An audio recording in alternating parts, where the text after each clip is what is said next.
அஸ்ஸலாமு அலைக்கும். இன்றைக்கி நம்ம ஈவினிங் ஸ்நாக்ஸ் எப்படி செய்யணும் பார்ப்போமா? ஸ்கூல் விட்டு வந்தால் என் பையன் ஏதாவதுலாம் கேட்பான். சின்னவனுக்கும் ஏதாவது சாப்பிட ஆசையாக இருக்கும்னு சொல்லுவான். கேட்டுக்கிட்டே இருப்பான் அவனும். அதனால் கொஞ்சம் ஹெல்த்தாக நம்ம ஏதாவது ரெடி பண்ணலான்னு யோசனை வந்துச்சா, அதனால் நான் இது ரெடி பண்ணேன்.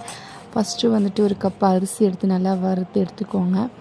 அதுக்கப்புறம் கொஞ்சமாக முந்திரி பருப்பு எடுத்து அதையும் நல்லா வறுத்து எடுத்துக்கோங்க. அப்புறம் முந்திரி பருப்பை நான் மிக்ஸி ஜாரில் போட்டு நல்லா நைஸாக அரைச்சி எடுத்துக்கிட்டேன். அதே மாதிரி அரிசியும் நல்லா நைஸாக அரைச்சி எடுத்துக்கிட்டு ரெண்டையும் ஒன்றா அதில் போட்டுட்டு மிக்ஸ் பண்ணிக்கோங்க. அதுக்கப்புறமேட்டு நான் வந்து எல்லோரும் வெல்லம் யூஸ் பண்ணுவாங்க, நான் வந்து நாட்டு சக்கரை யூஸ் பண்ணி அதையும் மிக்ஸி ஜாரில் போட்டு அரைச்சிட்டு எல்லாத்தையும் ஒன்றா போட்டு மிக்ஸ் பண்ணிவிட்டு அதில் கொஞ்சமாக நெய் ஊற்றிக்கிட்டேன்.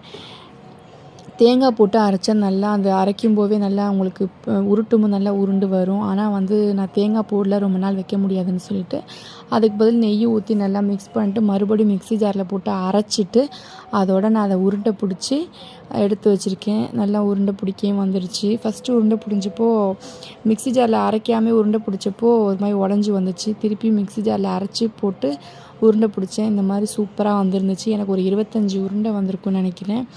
இது ரொம்ப ஹெல்த்து, பிள்ளைங்களுக்கு அதிகமாக கொடுக்கலாம். கண்டதையும் சாப்பிட்றதுக்கு இதை நம்ம பிள்ளைங்களுக்கு கொடுக்கலாம், ஹெல்த்தானதாக. உங்களுக்கும் பிடிச்சிருந்தால் லைக் பண்ணுங்கள், ஷேர் பண்ணுங்கள், சப்ஸ்கிரைப் பண்ணுங்கள். இன்ஷால்லா நீங்களும் ட்ரை பண்ணி பாருங்கள். செம்ம சூப்பராக இருந்துச்சு. இதுக்கு பேர் கேரளாவில் அண்டி புட்டுன்னு சொல்லுவாங்க, முந்திரி பருப்போட உருண்டைன்னு சொல்லுவாங்க.